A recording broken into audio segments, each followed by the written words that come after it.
সময়টা ২০২৪ সালের জুলাই মাস। কোটা সংস্কারের দাবি নিয়ে রাজপথে নামে কিছু তরুণ শিক্ষার্থী।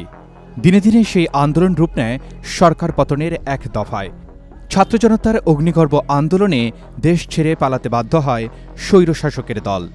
৫ আগস্ট বাংলাদেশের আকাশে উদিত হয় নতুন ভোরের সূর্য। ফ্যাসিস্ট আওয়ামী সরকারের পতনের পরের বাংলাদেশকে নতুন স্বাধীন হওয়ার বাংলাদেশ বলে আখ্যা দেন অনেকে। নতুন সেই স্বাধীন দেশে নেতৃত্বে আসে ছাত্র জনতার সমর্থনের সরকার। বসে থাকেনি ছাত্ররাও। অপ্রত্যাশিত প্রাকৃতিক বিপর্যয়ে সম্মিলিতভাবে ঝাঁপিয়ে পড়েন অসহায়দের সাহায্যে। স্বৈরাচারের দোসরদের তৈরি করা নানা অপতৎপরতার সামনেও ঢাল হয়ে দাঁড়াতে দেখা যায় ছাত্রদের। কিন্তু নতুন বাংলাদেশকে জনগণের আকাঙ্ক্ষা অনুযায়ী পরিচালিত করতে প্রয়োজন নতুন রাজনৈতিক শক্তি। কারণ অনেকের মতে বিদ্যমান রাজনৈতিক দল ও বিদ্যমান রাজনৈতিক কাঠামো জনগণ ও তরুণ প্রজন্মের আকাঙ্ক্ষা বুঝতে ব্যর্থ হয়েছে। আর এই চিন্তা থেকেই নতুন রাজনৈতিক দল গঠনের প্রক্রিয়া শুরু করে ২৪-এর আন্দোলনের নেতৃত্ব দেওয়া ছাত্ররা। জনমত যাচাইয়ে দেশের প্রায় সব অঞ্চলে চষে বেড়ায় এর নেতৃবৃন্দ। অবশেষে বাংলাদেশের রাজনীতি থেকে পরিবারতন্ত্র ফ্যাসিবাদী সংস্কৃতি দূর করার প্রত্যয় নিয়ে ২৮ ফেব্রুয়ারি জন্ম নেয় ছাত্রদের রাজনৈতিক দল জাতীয় নাগরিক পার্টি বা এনসিপি।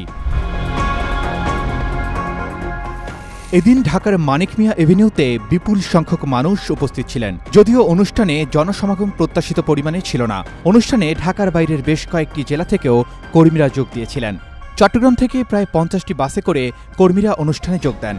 তাদের সঙ্গে ছিলেন জুলাই আন্দোলনে নিহতদের পরিবার এবং আহতরা। অনুষ্ঠানে নেতৃবৃন্দ মঞ্চে বসিয়ে তাদের বক্তব্য রাখেন, যেখানে চেয়ার এবং টেবিলের কোনো ব্যবস্থা ছিল না, যা দলের নতুনত্ব এবং একতাবদ্ধতার প্রতীক হিসেবে দেখা যায়।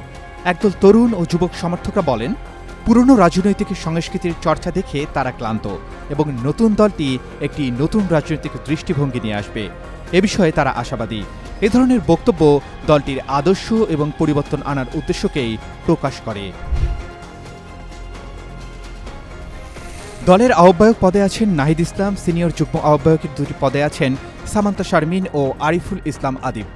সদস্য সচিব পদে আছেন আক্তার হোসেন এবং সিনিয়র যুগ্ম সদস্য সচিবের 2টি পদে আছেন তাসনিম জারা ও নাহিদা সারোয়ার নিবা।